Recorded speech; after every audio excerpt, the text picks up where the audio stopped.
বকুলিটা store করে রাখবো। প্রথমে জল দিয়েছি, 1 চামচ চিনি 1 চামচ নুন দিয়ে জলটা ফুটিয়ে বকুলিটা ছেড়ে দিয়েছি। 1 ফুট দিতে গ্যাসটা বন্ধ করে দিয়েছি। দিয়ে এবার বকুলিটা ছেঁকে ছেঁকে আমি তুলে নিচ্ছি।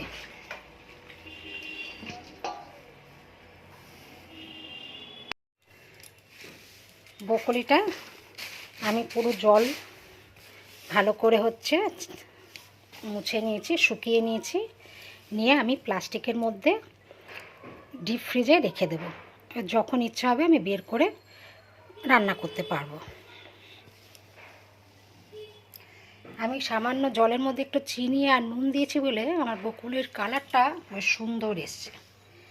কালারগুলো কত সুন্দর এসছে দেখো।